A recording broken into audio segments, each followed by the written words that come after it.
ಉಗ್ರ ನರಸಿಂಹನು ಹಿರಣ್ಯಕಶಿಪುವನ್ನು ಹೊಟ್ಟೆ ಬಗೆದು ಈ ಥರ ಇರುವ ವಿಗ್ರಹ ಪ್ರಪಂಚದಲ್ಲಿ ನೀವು ಎಲ್ಲೂ ನೋಡಿರಲಿಕ್ಕೆ ಸಾಧ್ಯವಿಲ್ಲ. ಇಂಥ ದೇವಸ್ಥಾನ ಬೆಂಗಳೂರಿನಿಂದ ಕೇವಲ 80 ಕಿಲೋಮೀಟರ್ ದೂರದಲ್ಲೇ ಇರುವ ಮದ್ದೂರಿನಲ್ಲಿ ಸ್ಥಿತವಾಗಿದೆ. ಶ್ರೀ ನರಸಿಂಹ ಸ್ವಾಮಿಗೆ ಡೆಡಿಕೇಟ್ ಆಗಿರುವ ಈ ಇತಿಹಾಸ ಪ್ರಸಿದ್ಧ ದೇವಸ್ಥಾನನ ನೋಡಬಹುದು, ಎಷ್ಟು ಬ್ಯೂಟಿಫುಲ್ ಆಗಿದೆ ಅಂತ. ಹೊಯ್ಸಳ ಸ್ಟೈಲ್ ಆಫ್ ಆರ್ಕಿಟೆಕ್ಚರ್ನಿಂದ ಕಾರ್ ಮಾಡಿರುವ ಈ ನರಸಿಂಹನ ಇಂಚಿಂಚು ನೋಡ್ತಾ ಇದ್ರೆ ಎಷ್ಟು ಡೀಟೇಲಿಂಗ್ ಆಗಿದೆ ಅಂದರೆ ಅಷ್ಟು ಡೀಟೇಲಿಂಗ್ ಆಗಿದೆ. ಮಧ್ಯದಲ್ಲಿ ಕರಳನ್ನು ಬಗೆದು ತನ್ನ ಹೆಗಲಿಗೆ ಹಾಕೊಂಡಿರುವ ದೃಶ್ಯ ನೋಡಬಹುದು. ಆ ಹೊಟ್ಟೆ ಬಗೆರುವ ದೃಶ್ಯ ಎಷ್ಟು ಭಯಾನಕ ಆಗಿದೆ ಅಂದರೆ ಬಟ್ಟೆಯಿಂದ ಮುಚ್ಚಿದ್ದಾರೆ.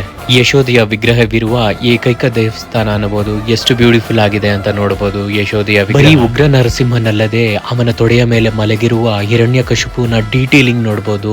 ತಲೆಯಲ್ಲಿರುವ ಕಿರೀಟ ಎಷ್ಟು ಡೀಟೇಲ್ ಆಗಿದೆ, ಅವನ ಕಾಲುಗಳು, ಕಾಲಿನ ಉಗುರುಗಳು, ಮತ್ತೆ ನರಸಿಂಹನ ಎಡದಲ್ಲಿ ಮತ್ತೆ ಬಲದಲ್ಲಿ ನಿಂತಿರುವ ಹನುಮ ಮತ್ತೆ ಗರುಡನನ್ನು ನೋಡಬಹುದು. ಎಷ್ಟು ಡೀಟೇಲಿಂಗ್ ಆಗಿದೆ ಅಂದರೆ ಹೊಯ್ಸಳ ಸ್ಟೈಲ್ ಆಫ್ ಆರ್ಕಿಟೆಕ್ಚರ್ಗೆ ಒಂದು ಸಲ್ಯೂಟ್ ಹಾಕಬೇಕು. ಅಷ್ಟು ಡೀಟೇಲಿಂಗ್ ಆಗಿರೋ ದೇವಸ್ಥಾನ, ಅಂಥ ವಿಗ್ರಹ ಇರೋ ದೇವಸ್ಥಾನ ಇದು. ಇಲ್ಲಿ ರಾಮ ಲಕ್ಷ್ಮಣ ಸೀತೆಯ ವಿಗ್ರಹ ಕೂಡ ಇದೆ. ಸುಮಾರು ಶತಮಾನಗಳ ಹಳೆಯದಾದ ದೇವಸ್ಥಾನ ಅಂತ ಹೇಳ್ಬೋದು. ಒಳಗಡೆ ತುಂಬ ಬ್ಯೂಟಿಫುಲ್ ಆದ ಪೇಂಟಿಂಗ್ಸ್ ಕೂಡ ಇದೆ, dedicated for lord Vishnu. So ದೇವಸ್ಥಾನದ ಪರಾಂಗಣ ನೋಡ್ಬೋದು. ಇಲ್ಲಿ ಸೂರ್ಯ ಭಗವಾನು ಶೇಷಶಯನಾಗಿರುವ ವಿಷ್ಣುವನ್ನು ನೋಡಬಹುದು.